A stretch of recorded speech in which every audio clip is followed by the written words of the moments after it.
এটা হচ্ছে রুই মাছের ঝোল। আর এটা বানিয়েছি বড়ি দিয়ে, ডাঁটা দিয়ে, আলু দিয়ে। আর কীভাবে বানিয়েছি চলো তোমাদের সাথে এই রেসিপিটা আমি শেয়ার করে নিচ্ছি। Thank you. প্রথমে ধুয়ে রাখা এই মাছগুলোকে নুন হলুদ আর অল্প একটু লঙ্কা গুঁড়ো দিয়ে মাখিয়ে এটাকে রেখে দিয়েছি। চলো এবার প্রথমে ভেজে নিচ্ছি। চলো এবার মাছগুলোকে আমি ভেজে নিচ্ছি। অল্প অল্প করে মাছগুলোকে, পুরো সব মাছগুলোকে ভেজে নেব। ফাইনালি মাছগুলো আমি 2 পিট ভেজে নিয়েছি। এবার মাছগুলোকে আমি তুলে নিচ্ছি।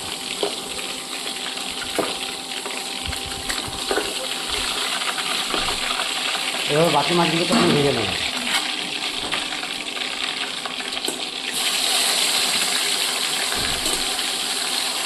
ফাইনালি মাছগুলো আমার ভাজা হয়ে গেছে। কড়াইটা শিফট করে নিয়েছি, তেলটাও শিফট করে নিয়েছি।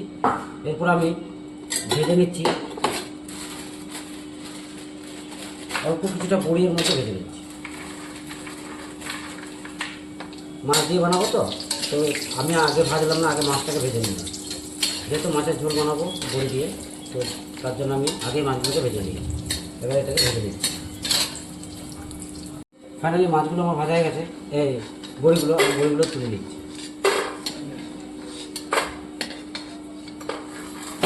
এর মধ্যে অ্যাড করে দিচ্ছি অল্প কিছু আলু আর দিচ্ছি ডাঁটা, সজনে ডাঁটা, কচি সজনে ডাঁটা থেকে অ্যাড করে দিলাম। এবার এটাকে ভেজে নেব।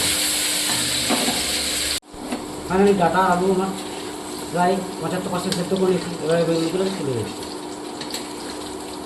তেল আমার রেডি আছে। দিয়ে দিচ্ছি কালো জিরে, মৌরি, এলাচ 3 টুকরো আর দারচিনি টুকরো। বেসিক্যালি আমাদের বাঙালি সমাজে আমরা কিন্তু খাওয়ার পর মৌরি হোক কিংবা জোয়ান হোক খেয়ে থাকি। তো এতে যদি ফোড়ন হিসেবে ব্যবহার করি তাহলে একসাথে আমাদের দুটো কাজ হয়ে যাবে। তো ফাইনালি হয়ে গেছে। এর মধ্যে দিয়ে দিচ্ছি দুটো শুকনো লঙ্কা ভেঙে দিয়ে দিলাম। অ্যাড করে দিচ্ছি আদা রসুন কাঁচা লঙ্কা পেস্ট।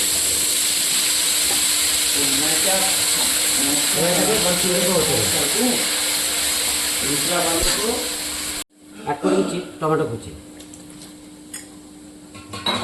তার সাথে সাথে দিয়ে দিচ্ছি লঙ্কা গুঁড়ো 1 চামচের মতো, কাশ্মীর লঙ্কা গুঁড়ো। হলুদ গুঁড়ো দিয়ে দিচ্ছি 1 চামচ। আর দিয়ে দিচ্ছি জিরে গুঁড়ো 1 চামচ।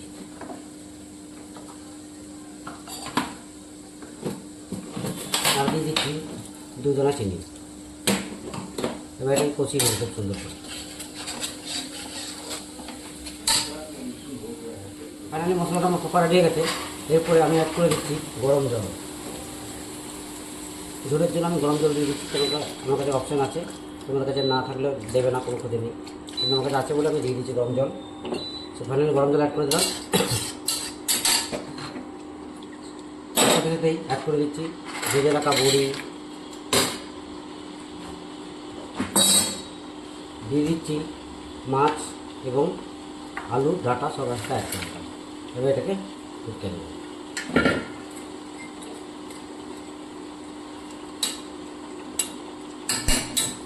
তার আগে আবার লবণটা চেক করে নেবো।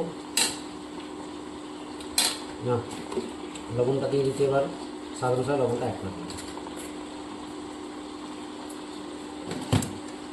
তো ফাইনালি গাইস, এবার এটাকে কিছুক্ষণ ফুটতে দেবো যতক্ষণ না আলুগুলো সেদ্ধ হয়ে যাচ্ছে। Thank you. ফাইনালি ঢাকা ফেলে দিচ্ছি। আলু আমার সেদ্ধ হয়ে গেছে। আলু সেদ্ধ হয়ে গেছে। ফাইনালি এবার অ্যাড করে দিচ্ছি ধনেপাতা কুচি। এবার এটাকে নামিয়ে নেব।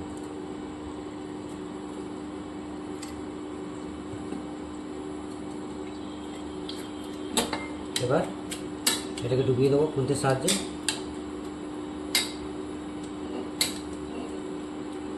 এবার এটাকে নামিয়ে নেব। তো থ্যাংক ইউ। ফাইনালি মাছের ঝোলটাকে আমি নামিয়ে নিয়েছি। এবার এটা সার্ভ করা যাবে। দেখতে পাচ্ছ পারফেক্ট টেস্টের এই রেসিপিটা পারলে তোমরা অবশ্যই বানিয়ে নেবে বন্ধুরা। আর চলো কীভাবে বানিয়েছি তোমাদের সাথে রেসিপিটা শেয়ার করছি।